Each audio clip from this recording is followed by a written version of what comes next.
నమస్కారం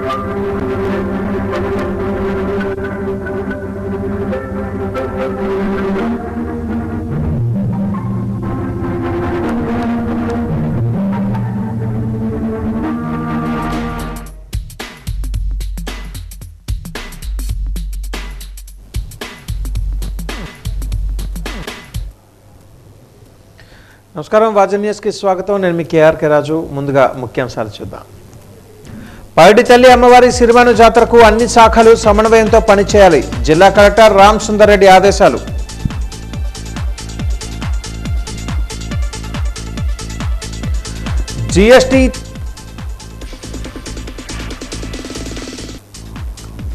జీఎస్టీ తగ్గింపు నూతన శకానికి నాంది బీజేపీ నిర్వహించిన ర్యాలీలో జిల్లా అధ్యక్షుడు రాజేష్ వర్మ వెల్లడి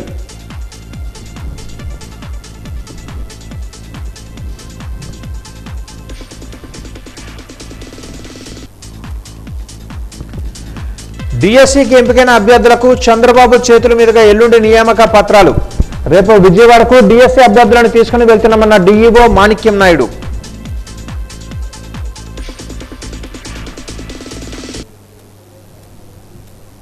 వివరాలు చూద్దాం ఉత్తరాంధ్ర ప్రజల ఆరాధ్య దైవం శ్రీ పైడితల్లి అమ్మవారి సిరిమాను జాతర విజయవంతంగా భక్తి శ్రద్ధల మధ్య నిర్వహించేందుకు అన్ని విభాగాలు సమన్వయంతో పనిచేయాలని జిల్లా కలెక్టర్ రామ్ సుందర్ రెడ్డి జిల్లా పోలీసు అధికారి ఏఆర్ దామోదర్ సూచించారు ఈరోజు ఉదయం కలెక్టర్ ఎస్పీ స్వయంగా సిరిమాను తిరిగే ప్రదేశాలు భక్తుల రాకపోక మార్గాలు వాహన పార్కింగ్ ప్రాంతాలను పరిశీలించారు ఈ సందర్భంగా కలెక్టర్ మాట్లాడుతూ శ్రీ పైడితల్లమ్మ జాతర ఉత్సవం ఉత్తరాంధ్ర సాంస్కృతిక చిహ్నమని లక్షలాది మంది భక్తులు వచ్చే నేపథ్యంలో ప్రతి ఒక్కరికి ఇబ్బందులు లేకుండా చూడటం మనందరి బాధ్యత అని పేర్కొన్నారు సిరిమాను జాతర ఆధ్యాత్మిక సామాజిక ప్రాధాన్యాన్ని ప్రస్తావిస్తూ అధికారులు ఈ ఉత్సవం ఉత్తరాంధ్రలో ఏకత్వానికి ప్రత్యేకంగా భక్తుల విశ్వాసం నిలబెట్టే విధంగా ప్రతి శాఖ సమన్వయంతో పనిచేస్తుందని అన్నారు ముందుగా అమ్మవారి క్యూ లైన్లను సిరిమాను తిరిగి అమ్మవారి గుడి నుంచి కోట వరకు పరిశీలించారు అదేవిధంగా ప్రసాదాల పంపిణీ మీడియా పాయింట్ ఏర్పాట్లను పరిశీలించారు అనంతరం పూజారి ఇంటి వద్ద చేపట్టనున్న సిరిమాను తయారీ అక్కడ నుంచి గుడి వరకు సిరిమానును తరలించే విధానం తెలుసుకొని ఆ మార్గం అంతా పరిశీలించారు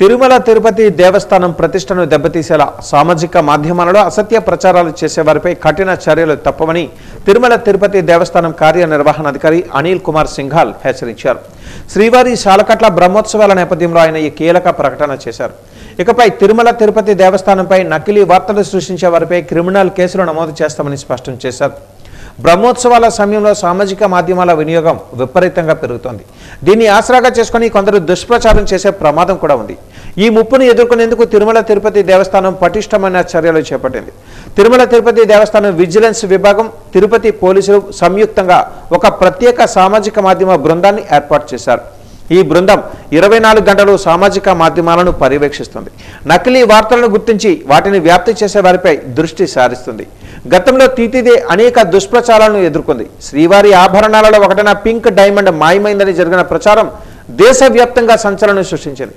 విచారణలో ఆ ఆరోపణలు అవాస్తవమని తేలింది అలాగే తిరుమల తిరుపతి దేవస్థానం నిధులను రాష్ట్ర ప్రభుత్వానికి మళ్లిస్తున్నారని అన్యమత ప్రచారం జరుగుతోందని తరచూ పుకార్లు వ్యాపిస్తున్నాయి శ్రీవారి దర్శనం వసతి పేరుతో భక్తులను మోసగించే నకిలీ వెబ్సైట్ల బెడద కూడా తీవ్రంగా ఉంది ఇలాంటి నిరాధార ఆరోపణలు మోసాలు సంస్థ ప్రతిష్టకు తీవ్ర నష్టం కలిగించాయి ఈ నేపథ్యంలో తిరుమల తిరుపతి దేవస్థానం ఇప్పుడు చట్టపరమైన చర్యలకు ఉపక్రమించింది తిరుమల పవిత్రతను దెబ్బతీయాలని చూస్తే కటకటాల వెనక్కి వెళ్లడం ఖాయమని తిరుమల తిరుపతి దేవస్థానం చైర్మన్ బిఆర్ నాయుడు తీవ్రంగా హెచ్చరించారు అసత్య ప్రచారం చేసేవారిపై భారతీయ శిక్షా స్మృతి ఐపీసీ సమాచార సాంకేతిక చట్టం ఐటీ యాక్ట్ కింద కేసులు నమోదు చేస్తారు ప్రజాశాంతికి భంగం కలిగించడం మత విద్వేషాలు రెచ్చగొట్టడం వంటి అభియోగాలపై చర్యలుంటాయి ఈ కొత్త విధానం ద్వారా తీతిదే 2 లక్ష్యాలను సాధించాలని చూస్తోంది 1 దుష్ప్రచారం చేయాలనుకునే వారికి ఇదొక బలమైన హెచ్చరిక 2 భక్తులకు సరైన అధికారిక సమాచారం మాత్రమే చేరేలా చూడడం తిరుమల పవిత్రతను కాపాడడంలో భక్తులను మోసాల నుంచి రక్షించడంలో తిరుమల తిరుపతి దేవస్థానం రాజీ పడబోదని ఈ చర్యలు స్పష్టం చేస్తున్నాయి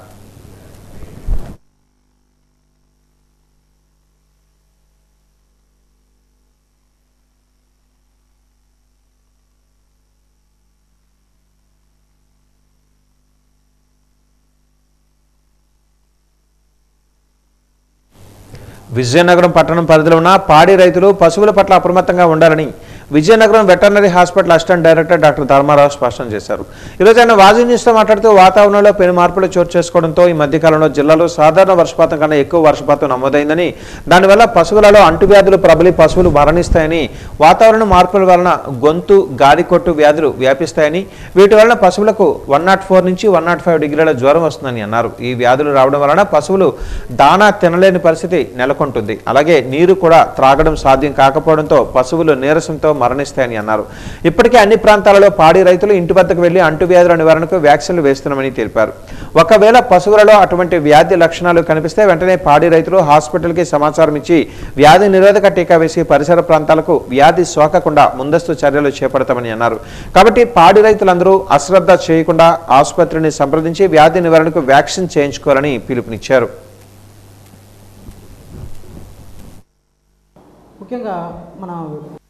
ముఖ్యంగా మన విజయనగరం మున్సిపల్ కార్పొరేషన్ పరిధిలో హెచ్ఎస్ హెమరేజిక్ సెప్టిసిమియా అంటే గొంతు వాపు, జబ్బవాపు ఇలాంటి వ్యాక్సిన్స్ అన్నీ కూడాను మా సిబ్బంది రైతులు ఇంటి వద్దే వ్యాక్సిన్ చేయడం జరుగుతుంది.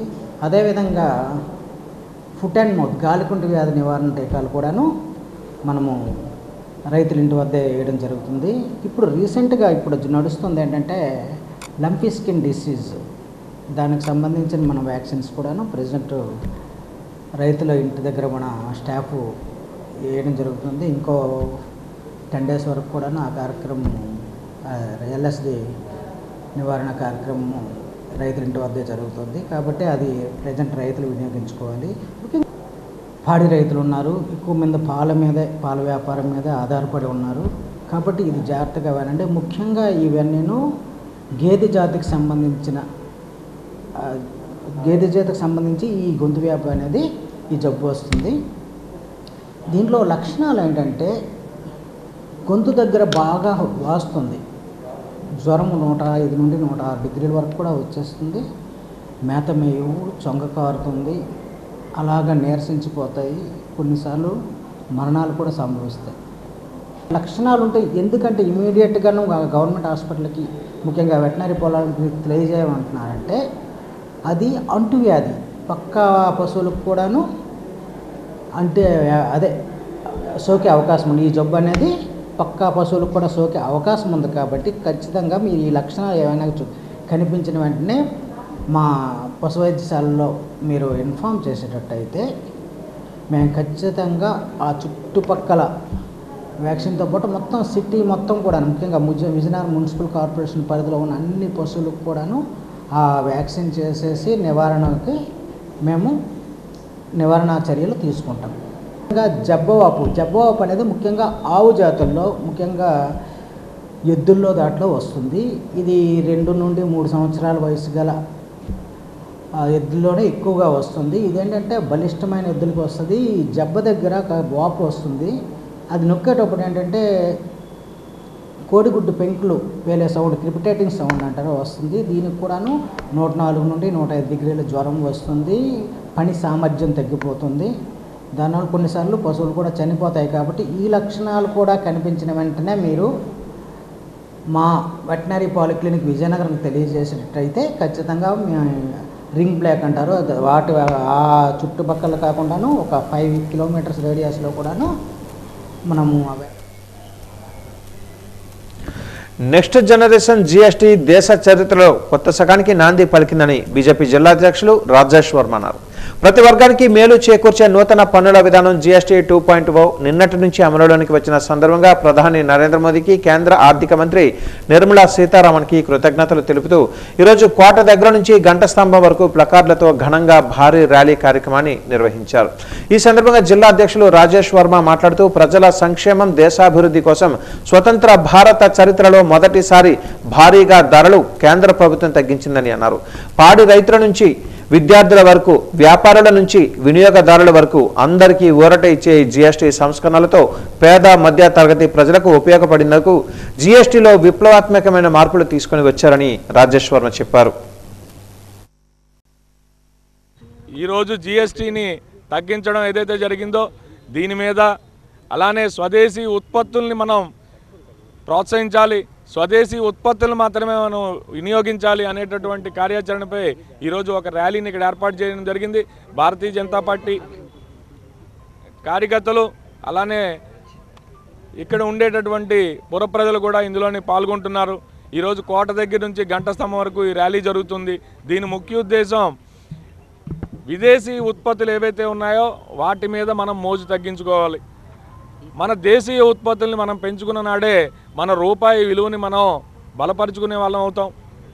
ఈరోజు నరేంద్ర మోదీ గారు చెప్తున్నట్టుగా ప్రపంచంలోనే మనము అత్యున్నతమైనటువంటి స్థానానికి విశ్వగురువుగా మనం మారాలి అంటే ఖచ్చితంగా మన వాణిజ్య వస్తువులు ఏవైతే ఉంటాయో ప్రతి ఒక్కరూ కూడా ప్రతి వస్తువు, ఏ వస్తువు కొన్నా, ఒక పెన్ను కొన్నా, పుస్తకం కొన్నా, ఏది కొన్నా కూడా అది మన భారతదేశంలో తయారైందా కాదనేటటువంటిది చూసుకొని మనం కొనాలని చెప్పేసి అందరినీ కూడా కోరుకుంటూ సెలవు తీసుకుంటున్నాం.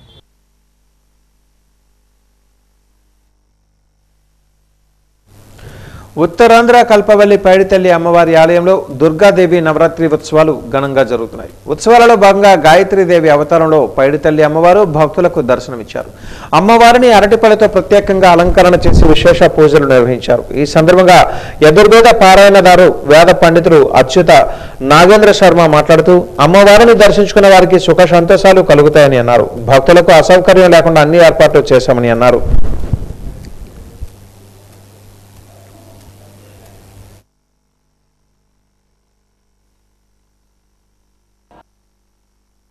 శ్రీ నవరాత్రి మహోత్సవంగా ప్రారంభంలోనే అమ్మవారికి తొలి మంగళవారం వచ్చింది కాబట్టి నవరాత్రుల్లో అమ్మవారిని ఈరోజు గాయత్రీదేవి రూపంగా దర్శనం చేసుకుంటున్నారు భక్తులందరూ.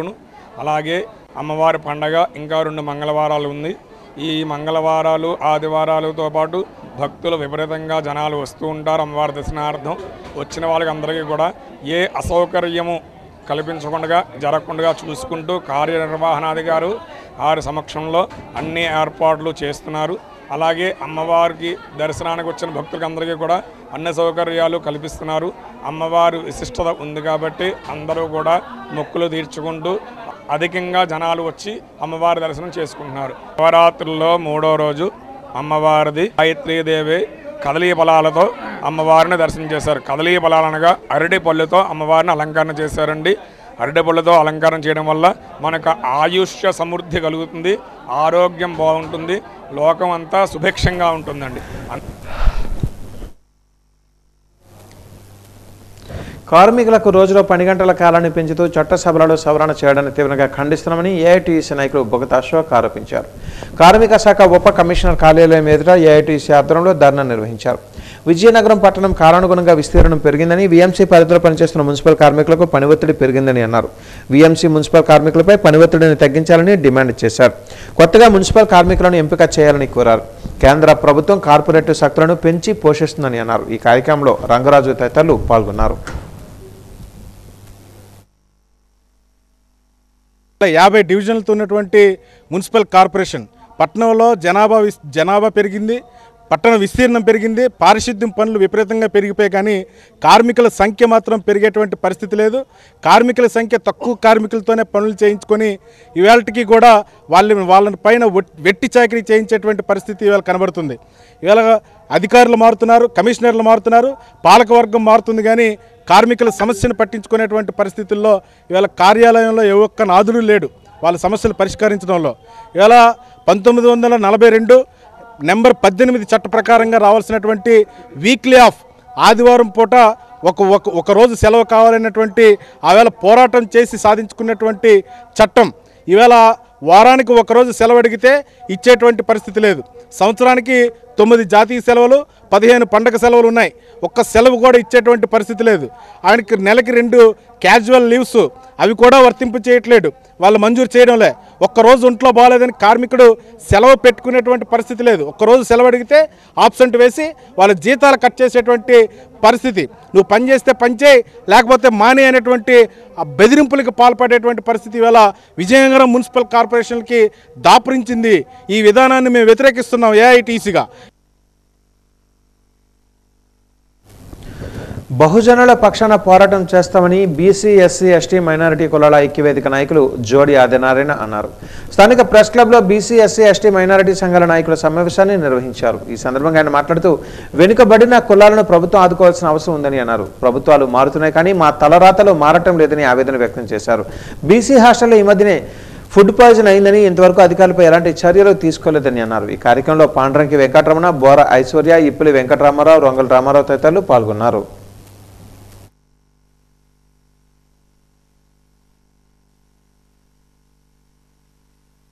విజయనగరంలో మా వాటా మేము సాధించుకోవాలి, మాకు ఉన్న సమస్యలు మేము పరిష్కరించుకోవాలని ఒక ఐక్యవేదిక ఈరోజు ఏర్పాటు చేయడం జరిగింది. అంతేకాకుండా రాజ్యాధికారంలో కూడా మాకు వాటా అవసరం. ఎందుకంటే విజయనగరంలో 50 వార్డులు ఉంటే 50 వార్డుల్లో బీసీలు అధికంగా ఉన్నప్పటికీ కూడా చిన్న కులాలు ఏవైతే తక్కువ సంఖ్యలో ఉన్న కులాలు ఉన్నాయో వారే అధికారం చలాయిస్తున్నారు, వారే పదవులు పొందుతున్నారు తప్ప కార్పొరేట్లు కానీ, మేయర్ కానీ, డిప్యూటీ మేయర్లు కానీ, కిందనున్న దిగుసాయి బీసీ కులాలు కానీ, ఎస్సీ కులాలు కానీ, ఎస్టీ కులాలు కానీ చేజిక్కించుకోలేకపోతున్నాయి. కాబట్టి మేమందరం జేఏసీగా ఫామ్ అయి ఏదైతే ప్రభుత్వాలు మాట ఇచ్చాయో, మాట తప్పాయో, కార్పొరేషన్లు అయితే పెట్టారు కానీ వాటికి నిధులు కానీ వాటికి విధులు కానీ ఇవ్వకపోవటాన్ని మేము తీవ్రంగా ఈ యొక్క జేఏసీ తరపు నుంచి ఖండిస్తున్నాం. జిల్లాలో అభివృద్ధి చాలా కుంటుపడిందనే చెప్పక తప్పదు. ఎందుకంటే హౌసింగ్ కార్పొరేషను ఈ వెహికల్ సెక్షన్కి ఇల్లు ఇచ్చింది.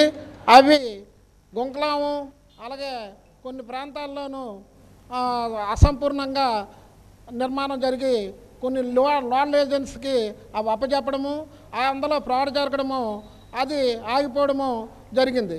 పాపం లబ్ధిదారులు మాకు ఇల్లు వచ్చాయని సంబరపడుతున్నారు కానీ పాపం ఉండడానికి యోగ్యత లేనటువంటి పరిస్థితి ఉంది. ఇకపోతే బీసీ హాస్టల్లో మొన్న ఫుడ్ పాయిజన్ జరిగింది. కానీ చర్యలు అనేవి చాలా దారుణం, తీసుకోలేని పరిస్థితిలో ఉన్నారు. వాళ్ళు విద్యార్థులు కూడా ఇబ్బంది పడే పరిస్థితి ఉంది. విద్యార్థులు యువత ఉపాధి కోసం వలసలు పోయే పరిస్థితి ఉంది. ఈ జిల్లాలో కనీసం ఒక్క పరిశ్రమ కూడా రాలేదు. ఉన్న పరిశ్రమ 4 పరిశ్రమలు కూడా ల్యాప్స్ అయిపోయాయి. ఇక సాఫ్ట్వేర్ రంగానికి వస్తే ఒక్క సాఫ్ట్వేర్ కంపెనీ కూడా ఈ జిల్లాలోనూ నిర్మాణం జరగలేదు. కాబట్టి యువతకి ఎలా ఈ జిల్లాలోనూ మేలు జరుగుతుంది? ఈ జిల్లాలో ఎక్కువ మంది ఎస్సీ ఎస్టీ మైనార్టీ ప్రజలు ఉన్నారు. కాబట్టి ఈ విషయం మీద కూడా ఈ వేదిక పనిచేయడానికి సిద్ధంగా ఉందని తెలియజేస్తున్నాం. రాష్ట్ర ప్రభుత్వం ప్రతిష్టాత్మకంగా తీసుకున్న మెగా డిఎస్సీ నిర్వహణ ఎటువంటి అవాంతరాలు లేకుండా సజావుగా సాగడంతో ఈ నెల 25వ తేదీన ఏపీ మెగా డిఎస్సీలో ఎంపికైన 16,000 మందికి ముఖ్యమంత్రి చంద్రబాబు నాయుడు చేతుల మీదుగా నియామక పత్రాలను అందజేస్తారు. అందుకు సంబంధించి రాష్ట్ర విద్యాశాఖ ఏర్పాట్లు చేసింది. రాష్ట్ర వ్యాప్తంగా మెగా డిఎస్సీలో ఎంపికైన అభ్యర్థులు ప్రత్యేక బస్సులో రేపు ఉదయం బయలుదేరి రేపు సాయంత్రానికి రాష్ట్ర ప్రభుత్వం ఏర్పాటు చేసిన వేదిక వద్దకు చేరుకుంటారు. ఇందులో భాగంగా విజయనగరం జిల్లా నుంచి మెగా డిఎస్సీలో ఎంపికైన 696 మంది అభ్యర్థులు 38 బస్సులలో బయలుదేరనున్నారు. 25వ తేదీన ముఖ్యమంత్రి చేతుల మీదుగా నియామక పత్రాలు తీసుకుంటున్న తర్వాత అభ్యర్థులు తిరిగి విజయనగరం చేరుకుంటారని జిల్లా విద్యాశాఖ అధికారి మాణిక్యం నాయుడు తెలిపారు. ఈ కార్యక్రమానికి ఉప ముఖ్యమంత్రి పవన్ కళ్యాణ్ కూడా హాజరు కావాల్సిందిగా రాష్ట్ర విద్యాశాఖ మంత్రి నారా లోకేష్ కోరడంతో ఉప ముఖ్యమంత్రి పవన్ కళ్యాణ్ కూడా హాజరు కానున్నారు. 696 మంది మన జిల్లా నుండి ఈ మెగా డిఎస్సీ 2025 సెలెక్ట్ అవ్వడం జరిగింది. ఈ 696 మంది వాళ్ళ తాలూకా ఎస్కార్ట్స్తో కలిపి ఇక్కడ ఆర్టీసీ బస్సుల్లో 38 ఆర్టీసీ బస్సులు కేటాయించడం జరిగింది. ఈ 38 ఆర్టీసీ బస్సుల్లో మొత్తం 696 వాళ్ళ తాలూకా ఎస్కార్ట్స్ మొత్తం కలిపి సుమారు 1400 మంది. వీళ్ళందరూ కూడా విజయవాడ రేపు 24 సాయంత్రం చేరుకుంటాం. ఉదయం ఇక్కడ బయలుదేరుతాం ఓఎస్ట్ ఇంటర్నేషనల్ స్కూల్లో. అదే రోజు సాయంత్రం కేటాయించిన విజయవాడలో కేటాయించిన వెన్యూ దగ్గరికి సాయంత్రం చేరుతాం. మరుసటి రోజు 25వ తేదీ మధ్యాహ్నం 1 o'clockకి అక్కడ సీఎం గారి తాలూకా మీటింగ్కి వీళ్ళందరూ కూడా హాజరవ్వాల్సి ఉంది. వీళ్ళందరూ కూడా అక్కడ హాజరవుతారు. అక్కడ సీఎం గారి చేతుల మీదుగా డిఎస్సీ 2025 నియామక పత్రాలు, ఉపాధ్యాయ నియామక పత్రాలు గౌరవ ముఖ్యమంత్రి గారి చేతుల మీదుగా ఈ అభ్యర్థులందరికీ ఇవ్వడం జరుగుతుంది. తిరిగి మళ్ళీ అదే బస్సులో 25 ఈవినింగ్ బయలుదేరి మళ్ళీ మార్నింగ్కి విజయనగరం రావడం జరుగుతుంది. ఈ విధంగా బయలుదేరేటప్పుడు అభ్యర్థులందరూ కూడా వాళ్ళకి కావాల్సిన ఏవైతే దుప్పట్లు అవ్వచ్చు, అలాగే వాళ్ళ తలకు నిత్యావసరాలు ఏవైతే అవసరాలు ఉంటాయో టాబ్లెట్స్ అవ్వచ్చు, ఇవన్నీ కూడా వాళ్ళ వెంట తీసుకొని రావాల్సి ఉంది. జాగ్రత్తగా మార్నింగే బై 6 o'clock ఓఎస్ట్ ఇంటర్నేషనల్ స్కూల్కి వచ్చేయాలి. అక్కడ టిఫిన్లు అరేంజ్ చేయడం జరుగుతుంది. బై 9 o'clock బస్సులో స్టార్ట్ అవడం, అలాగే మళ్ళీ మధ్యాహ్నం పాయకరాపేట దగ్గర ఒక ప్లేస్లో వాళ్ళకి లంచ్ ఏర్పాటు చేస్తాం. మళ్ళీ విజయవాడ చేరుకునేటట్టు ప్లాన్ చేయడం జరిగింది. విజయనగరం ఉత్సవాలలో భాగంగా ప్రతి ఏటా నిర్వహించేటట్లుగా ఈ ఏడాది కూడా అఖిల భారత డ్వాక్రా బజార్ను ఏర్పాటు చేస్తున్నామని డిఆర్డీఏ పీడీ శ్రీనివాస్ పాణి అన్నారు. ఈరోజు ఆయన వాజీ న్యూస్తో మాట్లాడుతూ ఈ నెల 28వ తేదీ నుంచి అక్టోబర్ 8వ తేదీ వరకు 11 రోజుల పాటు నిర్వహించే డ్వాక్రా బజార్లో సుమారు 18 రాష్ట్రాల నుంచి మహిళలు పాల్గొంటారని తెలిపారు. వీరికి సుమారు 220 స్టాల్స్ను ఏర్పాటు చేస్తున్నామని, డ్వాక్రా సంఘాలు రిజిస్ట్రేషన్ చేయించుకున్న ప్రాతిపదికన స్టాల్స్ను కేటాయిస్తామని అన్నారు. గత ఏడాది నిర్వహించే డ్వాక్రా బజార్లలో 8 కోట్ల రూపాయల బిజినెస్ జరిగిందని, ఈ ఏడాది కూడా గతం కన్నా ఎక్కువగా బిజినెస్ జరుగుతుందన్న ఆశాభావాన్ని వ్యక్తం చేశారు. వివిధ ప్రాంతాల నుంచి వచ్చే మహిళలకు భోజనం, వసతి సదుపాయాలు కల్పిస్తున్నామని తెలిపారు.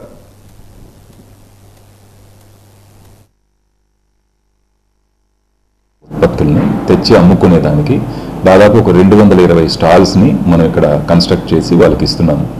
ఇప్పటికే మనకి దేశం నలుమూలల నుంచి రిజిస్ట్రేషన్స్ వచ్చినాయి. నిన్నటికి దాదాపు ఒక 200 వరకు రిజిస్ట్రేషన్స్ మనకు కన్ఫర్మ్ అయ్యాయి. దానిలో కూడా ఫైనల్ లిస్ట్ వచ్చిన తర్వాత స్టాల్స్ అలాట్మెంట్ చేసి ఎప్పట్లాగే ఈసారి కూడా సిస్టమేటిక్గా ఈ సరస్ ఎగ్జిబిషన్ని కండక్ట్ చేద్దామని చెప్పేసి నిర్ణయించుకున్నాం. దీనికి సంబంధించి మనకి నాబార్డ్ నుంచి కానీ లేదు ఎన్ఆర్ఎల్ఎం సెర్ప్ నుంచి కానీ మనకి సపోర్ట్ వస్తుంది. ఇవే కాకుండా చాలామంది బ్యాంకర్స్ కూడా ఈ సరస్సులో భాగస్వామ్యం అయ్యి వాళ్ళ వరకును సిఎస్ఆర్ ఫండ్స్ దానికి మనకు కేటాయిస్తున్నారు. సపరేట్గా ఫండ్స్ అనేవి మనకి ప్రత్యేకించి ఉండవు కాబట్టి ఫండ్ మూవ్మెంట్ కూడాను ఈసారి అనుకున్నంత స్థాయిలో లేకపోయినప్పటికీ కొంచెం ఇప్పుడు పికప్ అవుతుంది. మన దగ్గర ఉండేటటువంటి ఫండ్ని బేస్ చేసుకొని ఏ విధంగా అక్కడ సరస్సుని నిర్వహించాలనేది ఆల్రెడీ కమిటీల ద్వారా మనం ఒక సిస్టమేటిక్ ప్లాన్ని తయారు చేసుకున్నాం.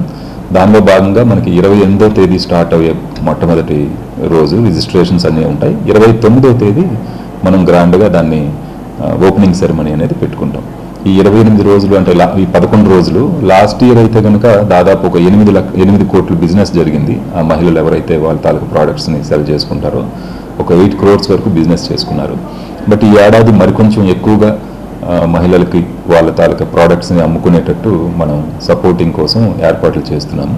దానిలో భాగంగా మిగిలినటువంటి ఏర్పాట్లు ఈవినింగ్ ప్రతిరోజు కూడా కల్చరల్ యాక్టివిటీస్, వచ్చేటటువంటి మహిళలందరికీ వసతి సదుపాయాలు, భోజన సదుపాయాలు ఇవన్నిటినీ కూడా మా డెడికేటెడ్ టీం ఒక్కొక్క కమిటీగా మనం ఫామ్ అయ్యి వాటికి సంబంధించినటువంటి పనులన్నీ పూర్తి స్థాయిలో చేసే విధంగా నిమగ్నమై ఉన్నారు. లాస్ట్ ఇయర్ లాగే ఈ ఏడాది కూడా సరస్సు చాలామంది మహిళలకు, రూరల్ ఆర్టిజన్స్కి వాళ్ళ జీవన భృతుల కోసం సపోర్ట్ ఇస్తుందని భావిస్తూ థ్యాంక్ యూ సో మచ్.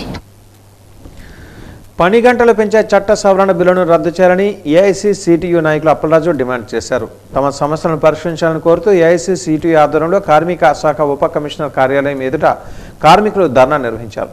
ఈ సందర్భంగా ఆయన మాట్లాడుతూ 10 గంటలకు మించి కార్మికులు పనిచేయాల్సిన అవసరం లేదని అన్నారు. కానీ 13 గంటలు రోజుకు చేయాలని, ఓటీలను 2 చేస్తూ రాత్రి వేళలలో మహిళా కార్మికులు పనిచేయాలని చట్టాలు తీసుకొని రావడం దారుణమని అన్నారు. కేంద్ర రాష్ట్ర ప్రభుత్వాలకు వ్యతిరేకంగా పోరాటం చేస్తామని అన్నారు. జీవో అనేది అసెంబ్లీలో తీర్మానం చేసి బిల్లు పెట్టడం అనేది చాలా దుర్మార్గమైన విషయం. కేంద్రం ఏదైతే తీసుకుంటుందో రాష్ట్ర ప్రభుత్వం కూడా మోడీ ప్రభుత్వానికి మోడీ ప్రభుత్వం తీసుకున్న కార్పొరేట్లకి దారాదత్తం చేసినటువంటి చట్టాలు ఉపయోగపడతాయి తప్ప కార్మికుడు కాదు. మరి ఇప్పటికైనా రాష్ట్ర ప్రభుత్వం వెనక్కి తీసుకోకపోతే మొత్తం కార్మిక సంఘాలన్నీ కలిపి దీని మీద ఉధృతం చేసి ప్రతిఘటిస్తామని కూడా పిలుపునిస్తున్నాం. అంతేకాదు ఈరోజు కార్మిక చట్టాలు ఏవి అమలు కావట్లేదు. 1948లో తెచ్చినటువంటి ఫ్యాక్టరీ చట్టంలో ప్రకారం సెక్షన్ 54లో కార్మికుడు 10 గంటల పనిదినం చేయాలి. కానీ ఫ్యాక్టరీ ఇన్స్పెక్టర్తో మాట్లాడి 11 గంటలు పని చేయొచ్చని కూడా దానికి అమలు చేసేటట్లు చేయడం జరిగింది. దీన్ని తీవ్రంగా ఖండిస్తున్నాం. మహిళలు కూడా నైట్ షిఫ్ట్లు కూడా వెంటనే రద్దు చేయాలని కూడా మీ మీడియా ముందు తెలియజేస్తున్నాం. చేయని ఏడల్లా తీవ్రమైన ఉధృతం కూడా చేస్తామని కూడా మీడియా ముందు ముఖంగా తెలియపరుస్తున్నాం. మన వృత్తికి మనం న్యాయం చేసినప్పుడే మన జీవితానికి సార్థకత ఉంటుందని బీసీ వెల్ఫేర్ అధికారి జ్యోతిశ్రీ అన్నారు. ఈరోజు అంబేద్కర్ కళ్యాణ మండపంలో విద్యార్థుల పట్ల హాస్టల్ వార్డెన్లు 4వ తరగతి ఉద్యోగులు ఎలా మసులుకోవాలో, వారికి ఎటువంటి సదుపాయాలు కల్పించాలి అనే అంశంపై అవగాహన సదస్సును ఏర్పాటు చేశారు. ఈ కార్యక్రమంలో జిల్లాలో ఉన్న 35 బీసీ వెల్ఫేర్ హాస్టల్ సిబ్బంది, వార్డెన్లు హాజరయ్యారు. హాస్టల్లో ఉండే చిన్న పిల్లలు తల్లిదండ్రులను వదిలి మన దగ్గర మన పర్యవేక్షణలో పెరుగుతారు. వారికి ఎటువంటి ఇబ్బందులు రాకుండా వారిని ఒక తల్లిగా, తండ్రిగా, సోదరుడిగా చూసుకోవాలని హితవు పలికారు. అలాగే విద్యార్థులు అనారోగ్యాలకు గురి కాకుండా పరిసరాలను పరిశుభ్రంగా ఉంచుకోవాలని అన్నారు. పిల్లలలో మంచి సత్ప్రవర్తన కలిగిన వారిగా చూడాల్సిన బాధ్యత మనందరిపై ఉందని అన్నారు. కాబట్టి ప్రతి ఒక్కరూ పిల్లల పట్ల మంచి ప్రవర్తనతో మెలగాలని కోరారు.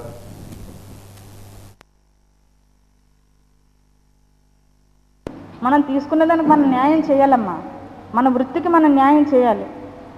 అప్పుడే సొసైటీలో మీరు బాగుంటారు, మన పిల్లలు కూడా మంచి మంచి ఉద్యోగాల్లో స్థిరపడతారు. వాళ్ళకు ఒక తల్లిగా నువ్వేం చెప్పాలి, ఒక అక్కగా నువ్వేం చెప్పాలి? అమ్మ బుద్ధిగా స్కూల్కి వెళ్ళిరా, వచ్చి చక్కగా చదువుకో, మంచి మార్కులు తెచ్చుకో.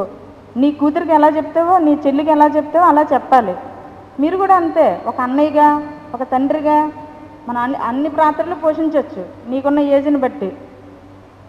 మీరు పిల్లలకి అలాంటి భవిష్యత్తుని ఇస్తే రేపు పొద్దున వాడు దేశానికి కూడా ఉపయోగకరంగా ఉంటాడు. మీరే వాళ్ళ ముందు చెత్త వేషాలు వేస్తే వాడు ఏం చేస్తాడు? ఇదేదో సిగరెట్ ఏదో కాలుస్తున్నాడు అన్నయ్య, ఇదేదో బాగుంటుందేమో, ఆడు చెడు వ్యసనాలకి. ఇప్పుడు కొత్తగా డ్రగ్స్ తయారయ్యాయి వీళ్ళ జీవితానికి. బాగుపడాలంటే చాలా కష్టం అమ్మా, నష్టపోవాలంటే చాలా ఈజీ. చెడు అలవాట్లకి చాలా త్వరగా అట్రాక్ట్ అవుతారు. మంచిగా కష్టం కదా, మంచిగా ఉండాలి, మంచి పేరు తెచ్చుకోవాలంటే చాలా కష్టం. చెడు ఏముంది, ఎవడో ఒకడు అంటాడు, దాన్ని 10 మంది చెప్తారు అంతే. చెడులంత ఇదిగా మంచి వెళ్ళదు. మనం మంచి చేయనందుకు చూడండి. నగరంలోని కోట జంక్షన్ వద్ద ఏపీ 39 RR 8989 నెంబర్ గల కారు అగ్ని ప్రమాదానికి గురి అయింది. కోట వైపు నుంచి 3 లాంతలో వెళుతూ ఉండగా ఈ ప్రమాదం సంభవించింది. కారులోనే బ్యాటరీ షార్ట్ సర్క్యూట్ కారణంగా ఒక్కసారిగా కారులో నుంచి దట్టమైన పొగలు వచ్చాయి. అదే మార్గంలో వెళుతున్న స్థానికులు వెంటనే చూసి కారులో ఉన్నవారికి చెప్పారు. వెంటనే కారులో ఉన్నవారు బయటకు దిగిపోయారు. దీంతో ఎలాంటి ప్రాణ ప్రమాదం జరగలేదు. స్థానికులు మంటలను అదుపులోనికి తీసుకుని వచ్చారు. ఘటనా ప్రమాదం చూసి స్థానికులు కాస్త ఆందోళనకి గురి అయ్యారు.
ఎస్కోట ఆర్టీసీ డిపోకు చెందిన కండక్టర్ 52 సంవత్సరాల వయసు గల ఈశ్వరరావు విధి నిర్వహణలో ఉండగా మంగళవారం బస్సులో గుండెపోటుతో మృతి చెందారు.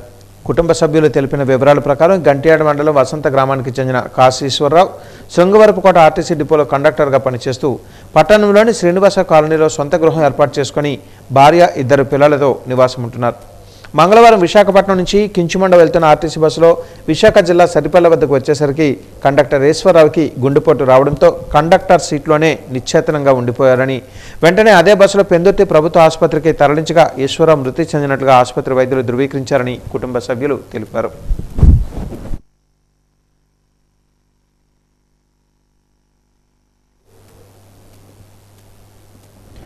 బంగాళాఖాతంలో ఏర్పడిన ఉపరితల ఆవర్తనం కారణంగా రాబోయే 5 రోజులలో జిల్లాలలో కొన్ని చోట్ల భారీ వర్షాలు కురిసే అవకాశం ఉందని వాతావరణ శాఖ హెచ్చరించింది.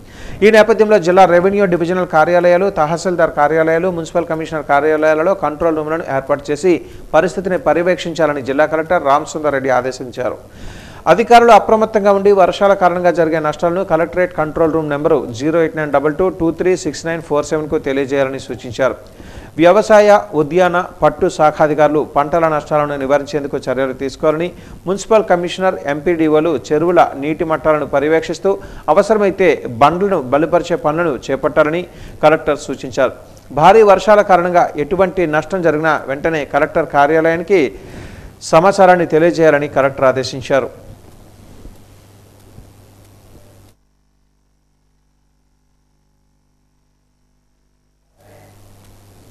ఈరోజు అసెంబ్లీలో నెల్లిమర్ల నియోజకవర్గం ఎమ్మెల్యే లోకం నాగమాధవి ఈ ప్రాంత రైతు సమస్యల పరిష్కారం చేయాలని కోరారు.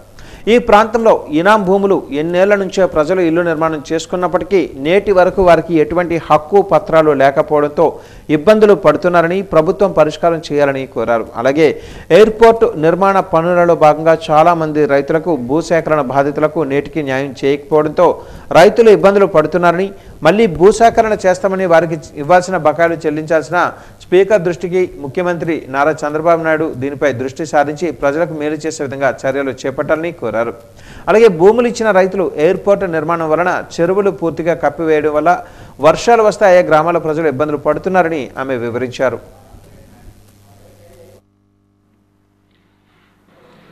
ధన్యవాదాలు అధ్యక్ష. ఇది స్టేట్లో ఉన్న ప్రాబ్లమే మా నియోజకవర్గంలో కూడా ఉంది. ఇనాం భూములు, ఇనాం యాక్ట్ వచ్చి చాలా ఏళ్ళు అయినా కూడా ఈ రోజుకి కూడా ఆ ఇనాం భూముల్లో ఉంటున్న సాగు చేస్తున్న రైతులకు కానీ కొన్ని అయితే ఇళ్ళు కూడా కట్టుకున్నారు. వాళ్ళకి అసలు ఆ ఇంట్లో ఎప్పుడు ఖాళీ చేయించేస్తారో తెలీదు, ఏ పట్టాలు లేవు, ఓ పెళ్లికి అప్పు తెచ్చుకుందామన్నా అవ్వట్లేదు. మన అన్నదాత సుఖీభవ కూడా వాళ్ళు ఎవరికి రాలేదు అధ్యక్ష.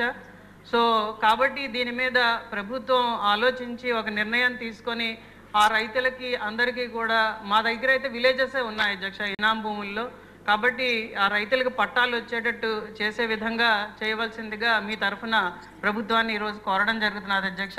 ఇంకొక చిన్న సమస్య ఉంది అధ్యక్ష భూముల గురించే. ఎయిర్పోర్ట్కి ల్యాండ్స్ ఇచ్చిన వాళ్ళకి చాలామంది రైతులకి ఈరోజు న్యాయం జరగట్లేదు అధ్యక్ష. దాని మీద ఖచ్చితంగా మేము ప్రభుత్వం దృష్టికి చాలాసార్లు తీసుకురావడం కూడా జరిగింది. ఇప్పుడు కొత్త భూసేకరణకి వెళ్ళినప్పుడు ఖచ్చితంగా రైతులందరూ కూడా మాకు పూర్తి న్యాయం చేయలేదు, ఇప్పటికి 10 ఏళ్ళు అయిపోయింది, ఆ సమస్యని పరిగణలోకి తీసుకొని మాకు న్యాయం చేయండి అని ఈరోజు అడుగుతున్న పరిస్థితి కనిపిస్తున్నది అధ్యక్ష. కాబట్టి దాని మీద కూడా ప్రభుత్వం ఖచ్చితంగా దృష్టి సారించాలని మీ తరఫున మీ ద్వారా ప్రభుత్వాన్ని రిక్వెస్ట్ చేస్తున్నాం అధ్యక్ష. ధన్యవాదాలు అధ్యక్ష. రాబోయే 5 రోజులలో విస్తారంగా వర్షాలు కురిసే అవకాశం ఉందని మత్స్యకారులు, ప్రజలు, రైతులు అప్రమత్తంగా ఉండాలని వాతావరణ శాఖ హెచ్చరికలు జారీ చేసింది. తీర ప్రాంత మండలాల ప్రజలు వలలు, బోట్లతో పాటు ఇతరత్ర సామగ్రి భద్రపరుచుకోవాలని అధికారులు హెచ్చరికలు జారీ చేశారు. దీనిపై జిల్లా కలెక్టర్ రామసుందర్ రెడ్డి సంబంధిత శాఖాధికారులు సమీక్షా సమావేశాన్ని నిర్వహించి భారీ వర్షాలు కురిసే అవకాశం ఉన్నందున అధికార యంత్రాంగం అప్రమత్తంగా ఉండాలని ఆదేశాలు జారీ చేశారు. ముఖ్యంగా రైతులు, మత్స్యకారులు ఎటువంటి నష్టం వాటిల్లకుండా జాగ్రత్తలు తీసుకోవాలని రెవెన్యూ అధికారులకు సూచించారు. ఈరోజు తహసీల్దార్ రమణమ్మ, ఎంపీడీఓ గాయత్రి, మత్స్యశాఖ అధికారులు, వ్యవసాయ శాఖ అధికారులు అప్రమత్తమయ్యారు.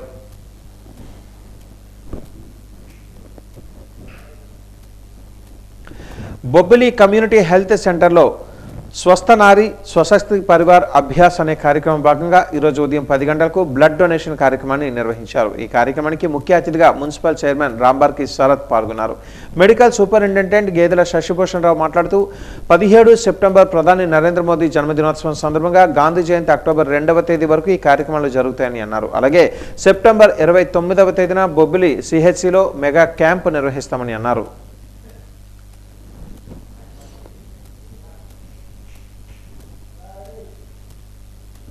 వాజనీయస్ ముగించే ముందు ముఖ్యాంశాలు మరొక్కసారి. పైడి తల్లి అమ్మవారి సిరిమాను జాతరకు అన్ని శాఖలు సమన్వయంతో పనిచేయాలి. జిల్లా కలెక్టర్ రామసుందర్ రెడ్డి ఆదేశం.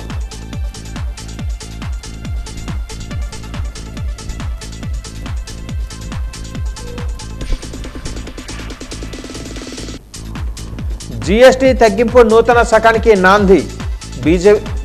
బీజేపీ నిర్వహించిన ర్యాలీలో జిల్లా అధ్యక్షులు రాజేష్ వర్మ వెల్లడి.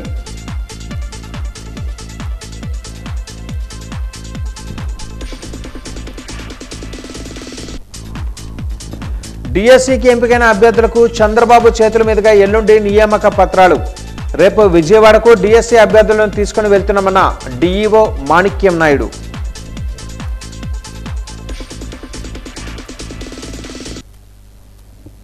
వాజ న్యూస్ ఇంతటితో సమాప్తం. నమస్కారం.